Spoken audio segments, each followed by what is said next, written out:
Kalian tahu kan ini apa? Ya betul, ini adalah mushaf atau sering disebut dengan Al-Quran. Kali ini aku akan mereview mushaf yang aku punya ini. Apakah mushaf ini termasuk mushaf standar Indonesia atau bukan? Nah, sebelum ke struktur pembahasan kandungan mushaf ini, aku punya sedikit cerita nih tentang kronologi aku beli mushaf ini. Dulu tuh pas aku jadi masuk pondok pesantren Anida, aku belum membawa mushaf dari rumah ke Cirebon. Lalu aku 2 atau 3 hari di Cirebon, aku beli mushaf ini karena untuk kebutuhan di pondok. Karena kan di pondok kita pasti mengaji dan menghafal lain dan sebagainya. Jadi aku beli dia mushaf ini. Nah, mushaf yang aku punya ini berwarna hijau toska dan bernama mushaf Anur, mushaf terjemah Anur. Nah, di dalamnya juga terdapat terjemahannya.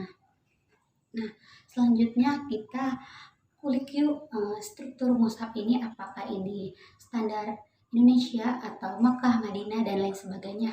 Kita ulik guys. Nah, dalam struktur mushaf Indonesia ini terdapat surat, yaitu di mana surat itu dalam MS ini berjumlah 114. Nah, penamaan surat dalam MS ini mengikuti mayoritas pandangan ulama. Nah, dalam mushaf juga terdapat beberapa perbandingan. Nah, dalam mushaf MSI ada dalam surat Ar-Rod, Al-Falaq, dan An-Nas. Nah, ini dalam MSI ini Ar-Rod itu bernama surat Makiyah dan Al-Falaq Madinah dan Anas itu Madaniyah. Nah, dalam MS itu terdapat penamaan surat yaitu Madaniyah dan Makiyah. Selanjutnya yaitu manzil. Nah, manzil itu dalam MSI dibagi menjadi 7 bagian karena biasanya manzil itu dipakai untuk tradisi menghatamkan Al-Quran dalam jangka 1 minggu. Nah, biasanya perletakan manzil ini dalam Al-Quran itu diletakkan dari 7 bagian.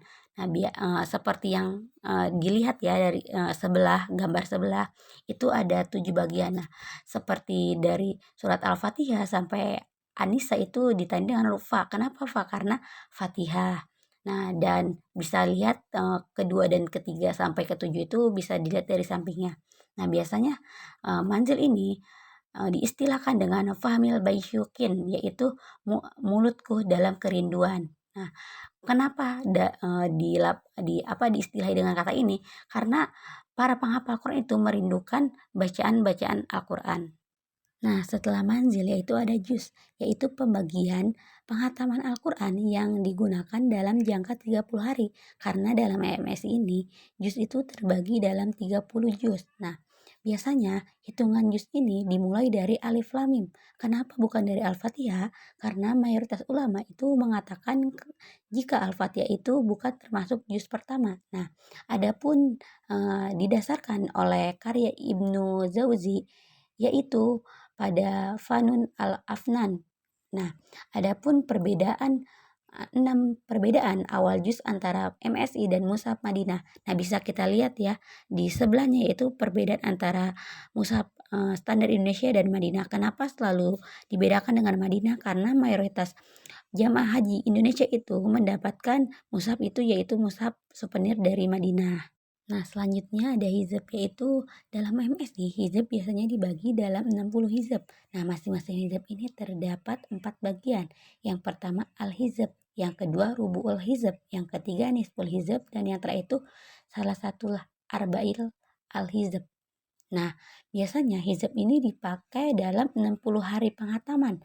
Nah, bisa disebut dengan 2 bulan. Nah, simbol di MS ini menggunakan persegi dengan lingkaran dan titik hitam di dalamnya. Nah, bisa kita lihat ya di gambar contoh dari hizab itu. Nah, adapun contoh penulisan hizab itu bisa dilihat di sampingnya yaitu penulisannya dengan model pertama atau model kedua. Lalu ada makro atau ruku. Nah, biasanya dalam MSI ini dibagi dalam 557 ruku. Nah, pembagian ruku ini umumnya didasari atas kesatuan tematis pada sekelompok ayat. Nah, jumlah ayat dalam setiap ruku ini tidak tentu sama. Nah, dalam MSI juga penulisan simbol ruku atau makro ini dimulai dari akhir ayat. Nah, misalkan dalam surat Al-Fatihah ayat 1 sampai 7 itu ditulis dengan huruf ain, yaitu ruku pertama. di ayat 7 itu. Nah, dihitung dari 1 sampai 7 itu dihitung satu ruku. Nah, begitu bisa kita lihat dalam gambar ya, simbol ruku itu bagaimana. Yang terakhir yaitu jumlah ayat. Nah, secara mendasar jumlah ayat yang terdapat dalam Al-Quran yang sering orang-orang ketahui yaitu 6.666. Nah, namun jumlah ayat ini bukan berdasarkan pada hitungan faktual dalam qiraat manapun. Nah, penggunaan angka yang sama dalam penyebutan 6.666 ini berfungsi untuk memudahkan orang-orang mengingat ayat tersebut. Nah, adapun ulama yang menjelaskan angka tersebut dalam hal jumlah, nah yaitu Al-Nawawi Al-Bantani dalam Hiya Nihayatul Zain. Nah, adapun ulama lain juga yang menyebutkan eee ayat tersebut dalam angka itu Wahab Al-Zuhaili dalam tafsirnya Al-Munir. Nah, selanjutnya bisa kita lihat ya di sebelahnya ada jumlah ayat dalam perbandingan.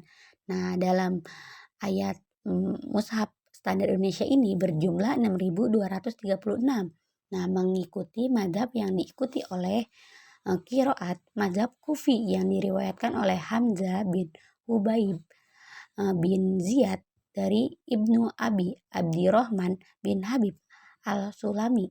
Nah, di sini juga ada beberapa mazhab dan jumlah ayat-ayatnya. Nah, seperti jumlah ayat madani awal madani ya, yaitu 6.217, yaitu dengan menurut Nafi dari riwayat Abu Zafar.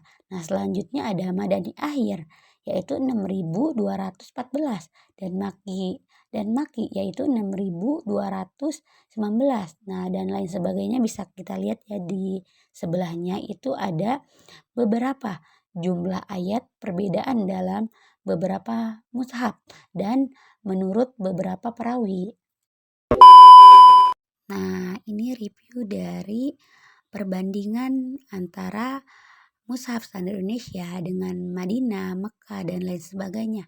Namun tidak hanya itu saja, ada beberapa ragam tanda dalam mushaf standar Indonesia.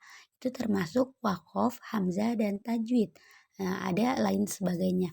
Namun untuk lebih lanjutnya bisa kita pelajari lebih lanjut ya. Bagaimana itu perbedaan antara ragam tanda baca dalam mushaf standar Indonesia antara Madinah, Mekah, dan lain sebagainya.